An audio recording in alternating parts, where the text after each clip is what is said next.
Hey guys, and welcome to Native Eats. Today I am doing my special brine. This brine is really awesome. I do not advocate or recommend that you eat meats with nitrates in them, preserved with nitrates, brined with nitrates. That's how they make most bacons and hams, some sausages and such. So I never buy any of those because they're almost always riddled with nitrates that are not good for you. So I'm gonna show you how to make a really good recipe hack for making a brine. We're gonna use farm bacon and farm hocks. We're gonna brine those today. And I have here 20 cups of good water, well water, getting boiling. What you're gonna need for this brine, some good sea salt, some cinnamon, we'll talk about that in a second. The celery seed is gonna be our secret weapon. This actually turns into a natural nitrate. So we're gonna make the salted seasoned brine, and separately we're gonna make the secret weapons, which are over here waiting for the juicer. Our beets and our celery stalks. And you wanna get them with a lot of leaves on them. That's gonna create more natural nitrates. We're gonna juice the leaves of the whole beets, and we're gonna juice the whole beets, and we're gonna juice the whole stems and all the leaves of the celery. I learned that from a company a long time ago called Applegate, who is one of the only ones who offers nitrate free, and I think they're out of like New York or New Jersey. So I bought that product and I saw on there celery and beet juice, and it got me to do this whole rabbit hole of research and learn that it naturally makes its own nitrate, the beet juice and the celery. So I'm adding the celery seed to the brine as well as real whole celery, because the seed is really powerful and strong, brings flavor and the nitrate aspect to it. So we're gonna have celery seeds. I use fresh ginger, you can use ground. I use fresh bay leaves, you can use dried. Some allspice and cloves. I like this mixture, and it's kind of like what I have conveniently. Moving on to the cinnamon. In Native Eats, we always, we eat for our vitamins, for our health, for our clear thinking, to unzombify our brain. The normal cinnamon that we keep in our kitchen that is sold at almost everywhere you go, it's called Saigon cinnamon, or also known as cassia cinnamon. And this cinnamon lowers your blood sugar levels and it's more toxic, believe it or not. But conversely, Ceylon cinnamon is a better cinnamon choice. So this brand is Anthony's. I love Anthony's brands. We're gonna put all this in the pot. A cup of salt, which you're just gonna drop right in to your brine. And you can now take this off the heat because it was boiling. We're gonna go in with our seasonings. A tablespoon of celery seed. I'm gonna give this a stir, but I do want the salt to dissolve. The best thing to do is use the cinnamon sticks because you don't wanna get cinnamon all over your meat.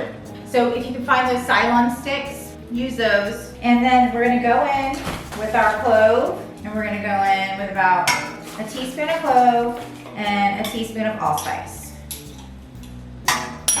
And we're gonna also add to our lovely mixture 1, 2, 3, 4 bay leaves, and our maple syrup, which we're gonna add half a cup. You can add a cup. And then the last thing I'm gonna do is I'm gonna put in a few slices of this ginger. I'm just gonna break it into some good little slice chunks just to open up the ginger like that. And that's the hot portion of the brine.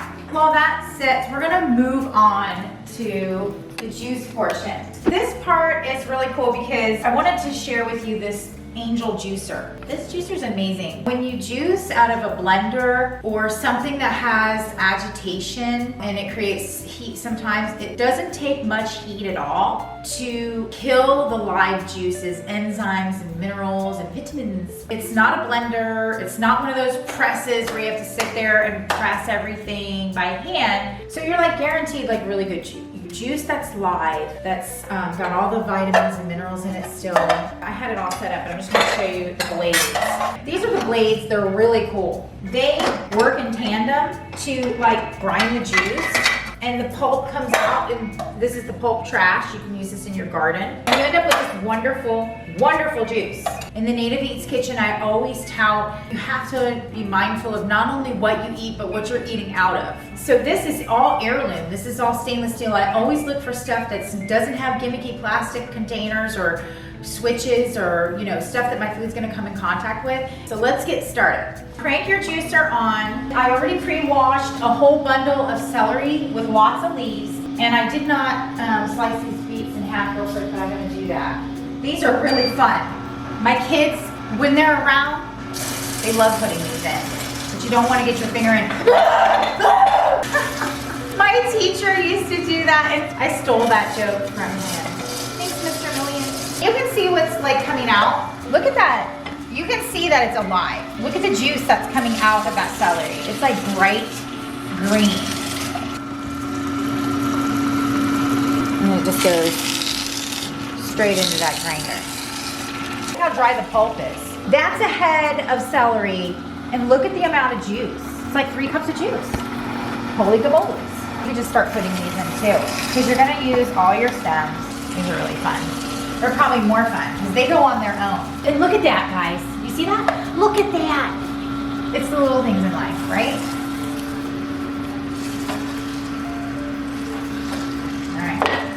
So we got this really dry.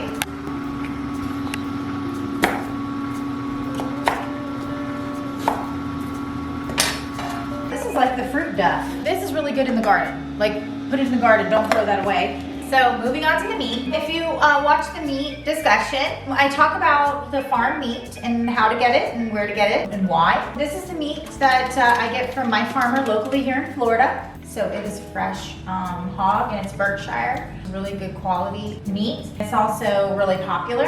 My farmer, I request him to take the backs down. I ask him to do this into more manageable pieces for me so I can get them into my 5-gallon bucket, because you're gonna need a 5-gallon bucket that we're gonna brine these in. And you're gonna need some space in your refrigerator. I was just thinking about how I wanna get these in, because I also have 2 ham hocks that I'm doing. We're gonna brine this for about a week or 2, but when I see you guys back here in a week, we're gonna smoke these, and we're gonna smoke 2 ham hocks for beans, and we're gonna smoke 2 bacon backs.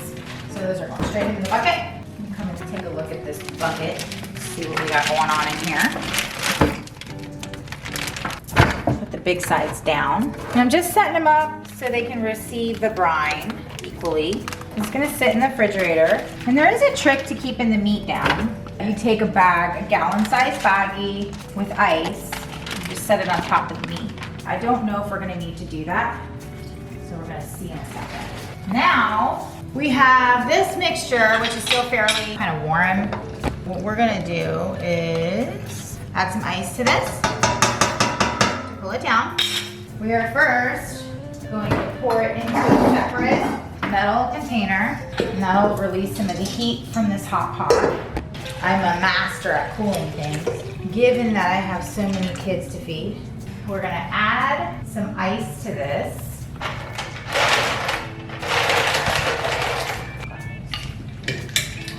That should get it cooled off nicely.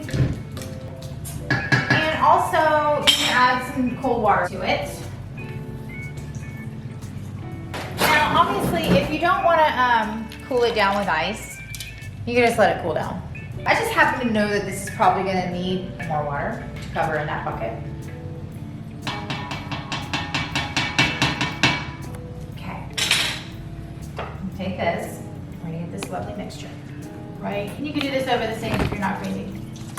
So I'm just pouring this over just to give it that extra dyed color. And the other reason I put it on the floor, it's not because I'm crazy, it's because this is kind of hard to pour upward into the sink, whereas I can kind of do this. And get it in here.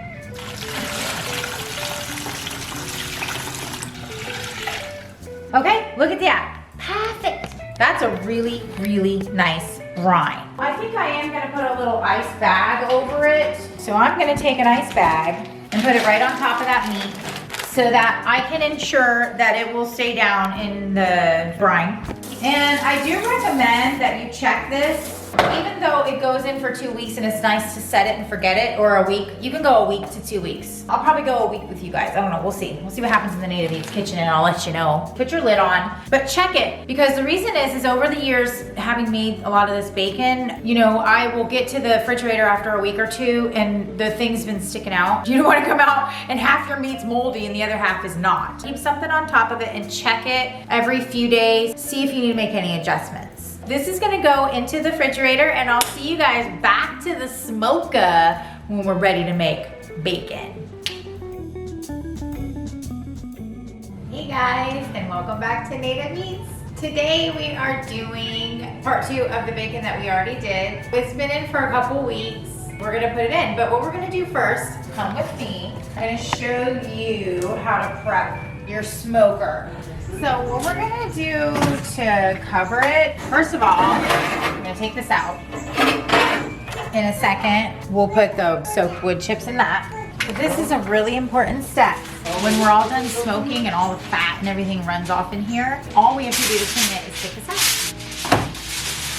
Stick it right in here. Bottom, all the way back. Awesome. Then, take our soaked chips. We're gonna cover this too, because this gets fat drip all over it and it's hard to clean. So we're gonna cover that.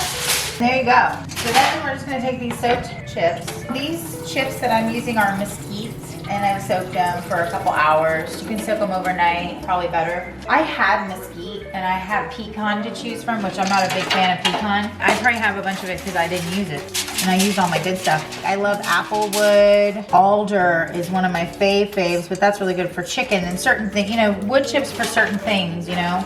But this is mesquite and this is perfectly good for bacon. You can use cherry for bacon, any kind of fruity wood, any kind of stuff, you know, that's your favorite flavor really when it comes to the wood chips. That's pretty much the prep work on that. I just wanted to make sure that we cover that. It is important to cover it, I think, because it gets so messy with all the fat.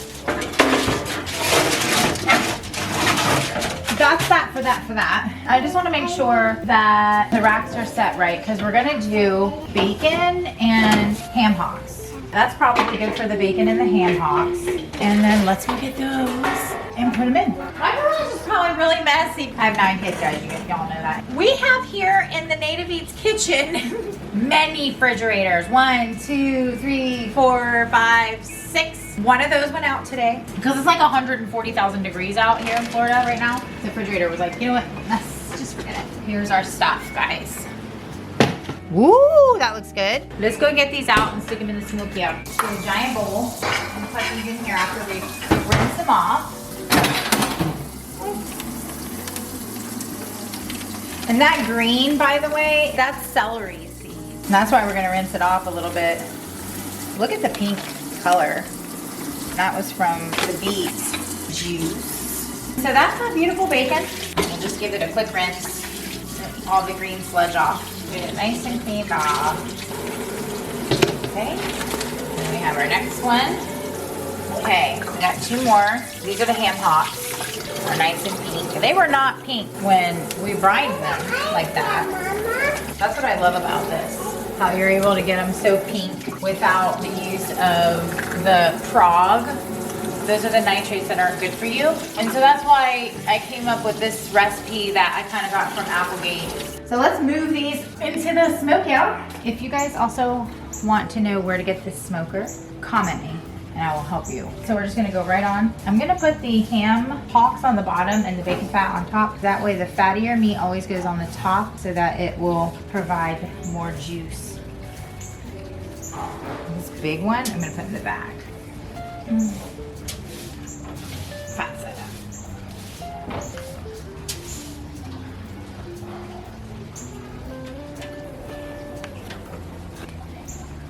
Since it's an electric smoker and it is amazing, comment me and I'll help you to obtain this smoker. It's not really sold in the stores, it's privately made. What you want to do with this bacon is we're gonna cook it really low. We're gonna go 175 on the smoker. You don't want to go long. It's not like how when we do smoked pork butts, you know, the pork butt we did 17 hours. We're definitely not gonna do this bacon 17 hours. Both of these are gonna be recooked again. Ham hocks will be recooked in beans and such. The bacon will be be recooked, obviously. So we're gonna go 175, and it's probably gonna go for anywhere from 3 to maybe 7 hours, something like that. So let's hit it 175.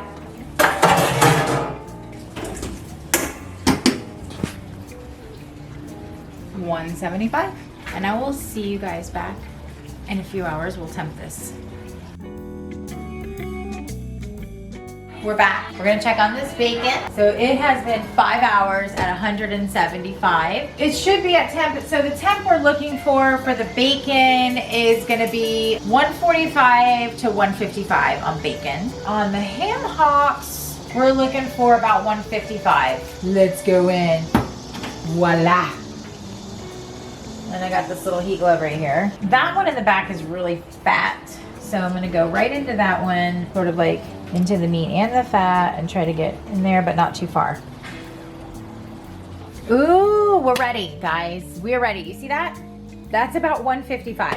We are blessed in the Native Eats kitchen. Oh, because almost never do you come to your smoker to check your stuff and it's like right on. It's usually like, oh my God, it's stalling. Not today. All right, so let's check, because these are gonna come out. These are ready to go. Let's check these little hocks that we have here. And it's the same concept as like a turkey. You don't wanna put this right on the bone. This is kind of small. Just find a really meaty spot. There we go. I'm gonna pull it back out a little bit so I can get a good temp. It looks like we are on for the ham hocks too. So while y'all take a look at that temp, I'm gonna get a little bucket to put them in. All right, last thing we're gonna do, let me get a towel, and we're gonna pull these little puppies right out of here. We are so ready to go. You know, with your smoker, you can do your temp however you want. Some people like to temp it while it's cooking with a timer. I don't do it that way. I just find this to be, it seems to work for me this way. So if you like to use a timer, do that. So whatever works for you to get you to temp slowly, then that's what you should do. And this isn't really that hot. It's only at 175 in here. And we're just gonna get them in here and we're gonna rest them. That is our bacon, guys. But what you're gonna do to rest it, final step, is you're gonna just take some foil, put it on the top.